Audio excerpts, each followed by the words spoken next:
his dream was always to be a boxer. So I know what I'm up against. You know, I look at all these small details, but I spar, I do my film study, all that type of stuff. I keep it professional, but on the night, that's different. All that textbook stuff goes out the window, and you just got to be relentless. They're not sparring Jake Paul.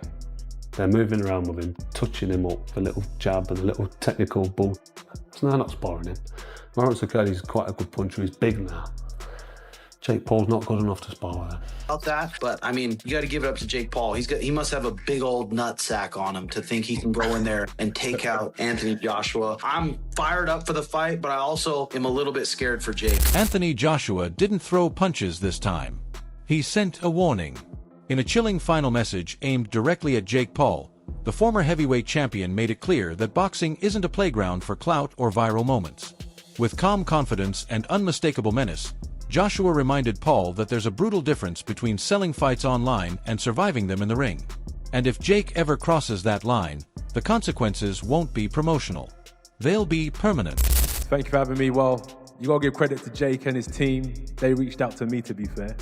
And it was a great opportunity for me. So it's an opportunity for me to fight. I wanted to take 12 years out, or 12 months out of the game. And I'd done that. And then it was time to get back to work. So I was planning on fighting anyway. And actually I would have been fighting this weekend if I had it my way. And this opportunity presented itself. And I said, yeah, why not? It's great. I think it's massive. It's colossal. It's making big news. We're bringing marketability together with ability. Those two worlds collide. You got Jake Paul versus Anthony Joshua. And we're here in Miami. We're bringing Europe, Africa, Asia, in Nigeria, the whole world together to watch this show on Netflix. It's going to be phenomenal. And that's how we ended up here, basically. Two guys that just want to... As the world counts down to the mammoth December 19th heavyweight showdown in Miami, between one of boxing's greatest marquee names and the sport's most controversial modern figure, Joshua's words cut through the hype like a sharpened blade. He wasn't being friendly. He wasn't building a narrative. He was issuing a stark warning. Step into my world and you'll pay the price. Competitive level. So that makes sense. I've been vindicated. He's now fighting fake Paul in what will be a massive mismatch. If this is correct and it's 10-ounce gloves in a professional boxing rules, 8 3-minute rounds, it's not going to go 2 rounds, is it? It shouldn't do. It shouldn't last a round. But we're going to have to wait and see, aren't we? It's hard to get your head around. It's hard to know what to say about this. AJ's obviously excited about it, about making some serious bunts. And Jake Paul's telling us that he's going to shut all the haters up by jumping in there with AJ. So what is actually going off? We're not going to know, are we, until the fight actually, until the first bell goes, we're not going to know what's actually behind all this. And we can't start throwing accusations of any sort of skullduggery going off, because we've got to take it at face value. It's not an exhibition, so nothing's pre-scripted. Rising heavyweight Moses Itama even urged Paul to weigh his health over the money, warning that a misjudged punch could have long-term consequences. Meanwhile, former pro Amir Khan bluntly said Joshua could hurt him badly. There could be brain damage. Well, I think it's a great fight, and I think Joshua sparked him out in like 2 rounds. Really? Yeah. Why do you look surprised when I said that? I don't. I'm not disagreeing with you. I'm just saying. Come on, bro. You're fighting like one of the best heavyweight fighters in the world against a YouTuber. Like, come on. Like, respect the sport of boxing. And if AJ has to go in there and show these influencers that, listen, you can't fuck about with boxing.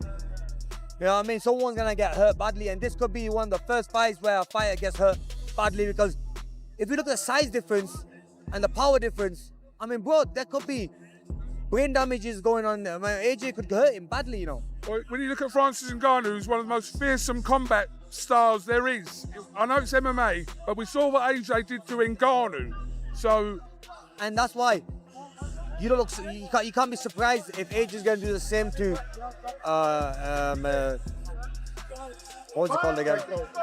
Jake Paul's nose has visibly changed shape during his intense sparring sessions as he prepares for his massive heavyweight fight with Anthony Joshua.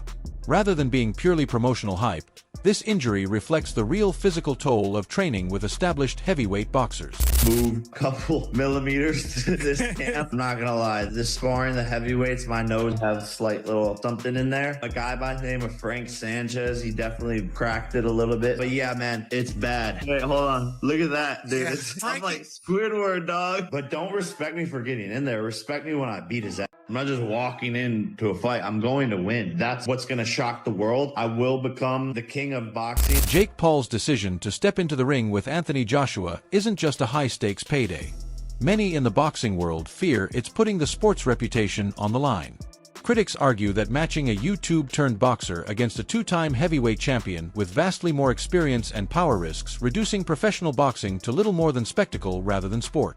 Former champions and analysts have openly questioned whether this kind of crossover contest undermines boxing's legitimacy and could be seen as a farcical mismatch rather than a competitive bout. Horribly wrong. Who's to blame? We can all say we wouldn't have done it. Anybody would put it on. They would have all done it because the money that's at stake is mad. If something goes wrong, I think boxing needs to have a look at itself because in reality, if Jake Paul wants to have a real fight with Anthony Joshua, and there's no restrictions at all, then whoever's commissioned that to say, yes, go ahead, you're risking the reputation of our sport. When Jake Paul gets knocked out, if it's brutal, we're going to get that. Oh, this should never have happened. Boxing is disgusting. Jake Paul versus Anthony Joshua. What you think about that matchup, Jake Paul versus Anthony Joshua? I don't know if he's ever sparred anybody that large and that athletic that hits that hard, who's not sitting there trying to take care of him. I mean, you see it multiple times when someone receives their first real beating and they're having post-concussion syndromes, they're having headaches, they can't remember things. It changes people as a fighter, and I'm a little bit nervous about that. But I mean, you got to give it up to Jake Paul. He must have a big old nut sack on him to think he can go in there and take out Anthony Joshua. I'm fired up for the fight, but Former world champion Carl Froch has openly questioned whether Jake Paul versus Anthony Joshua will even take place,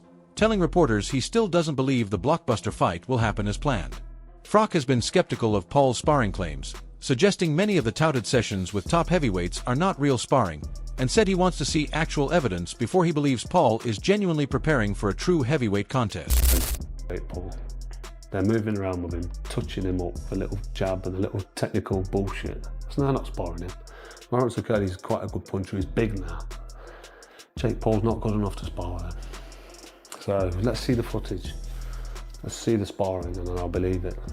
I still don't believe the Jake Paul AJ fight's going to happen. But I've got flights booked. I'm leaving next Tuesday to go out to Miami. But I still don't believe it's happening. Hence why I've not paid for the flights. No. Someone else has. But someone thinks it's happening. I'm going out there and I'm just intrigued. Like, what's going to happen? Like, what is going to happen? It's a sanctioned fight.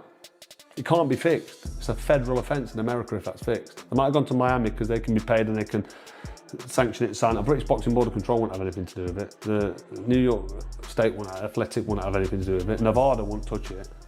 But Floridians, they've had it. And because it's not an exhibition, there can't be a tacit agreement in there because it's illegal. So this has to be a proper fight.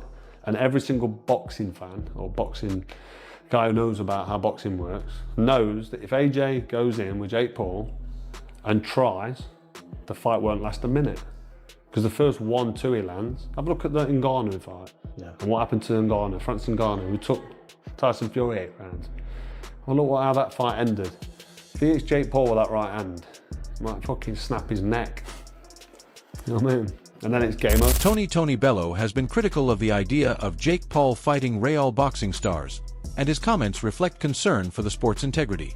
Previously, he blasted Paul's matchup with Mike Tyson as being dangerously mismatched and called the whole concept of those crossover fights insane, showing he isn't impressed with influencers stepping into serious boxing contests.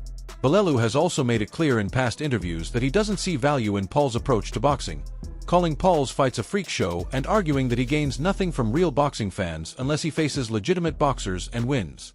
There have been calls from real champions like Artur Beterbiev for Jake Paul to face serious punishment in the ring, and some fans even wanted Beterbiev to knock him out himself.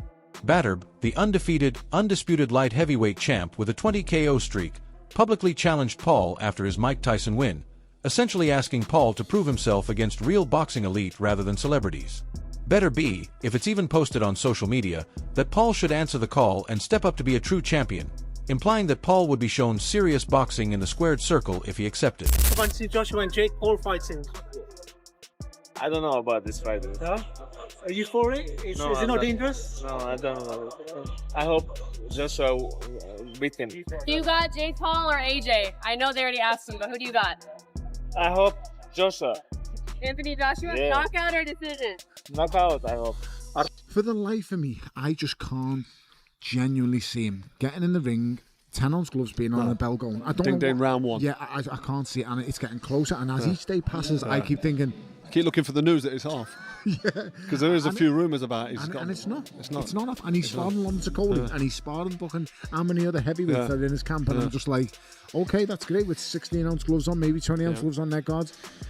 You'll not have ever felt anything like it when he touched him for the first time with 10-ounce gloves on. And trust me, he's in for a rude awakening. Absolutely. I totally agree with you. So it looks like the Jake Paul Anthony Joshua fight is happening as far as Tony's concerned, as far as I'm concerned. We're still, until that first bell goes, we don't know. And if it does happen, AJ's getting paid and going home. The fight is riddled with controversy, uncertainty, and debate. Some critics argue that Joshua risks serious reputational damage by agreeing to fight Paul, who many in the boxing community don't consider a legitimate heavyweight contender.